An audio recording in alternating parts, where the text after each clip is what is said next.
வெற்றிவேல் முருகனுக்கு அரோகரா. தமிழ்க் கடவுள் முருகப்பெருமானோட பக்தர்கள் ஆவலா காத்துக்கிட்டு இருக்கிற நாள் தைப்பூசம். உலகம் முழுக்க இருக்க தமிழர்கள் கொண்டாடுற இந்த விழா சும்மா ஒரு திருவிழா மட்டும் கிடையாது. இது ஆணவத்தை அழிச்சு அறிவை தர்ற ஒரு ஆன்மீக போர்.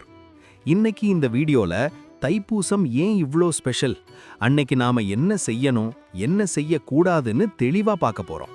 முதல்ல தைப்பூசம் ஏன் ஸ்பெஷல்? வரலாற்றுப்படி நம்ம பார்வதி தேவி அன்னைக்கு தான் முருகப்பெருமானுக்கு சக்தி வேலை கொடுத்தாங்க.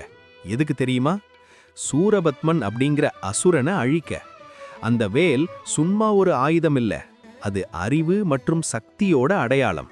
நம்ம மனசுல இருக்கிற பயம், கோபம், பொறாமைங்கிற அசுரன்களை அழிக்கிற பவர் அந்த வேலுக்கு உண்டு.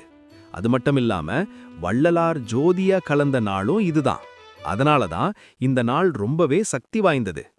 நாம அடுத்து தைப்பூசம் அன்னைக்கு என்ன விரத முறைகளை கடைபிடிக்கணும்னு பார்க்கறதுக்கு முன்னாடி ஒரு சின்ன விஷயம்.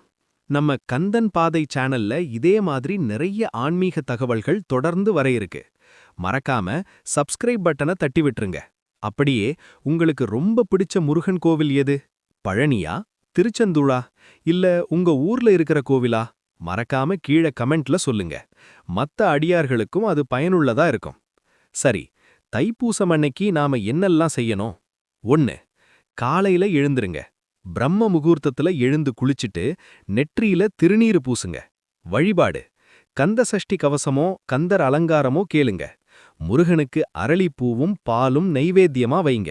விரதம்: முடிஞ்சா ஒருவேளை பால் பழம் மட்டும் சாப்பிட்டு விரதம் இருங்க. உடம்பும் மனசும் சுத்தமாகும். எதெல்லாம் செய்யக்கூடாது?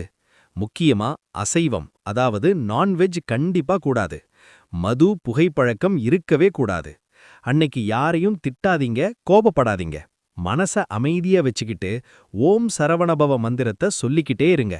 மொத்தத்துல இந்த தைப்பூசம் நம்ம கஷ்டங்களை எல்லாம் தீர்த்து நமக்கு ஒரு புது நம்பிக்கையை கொடுக்கிற நாள்.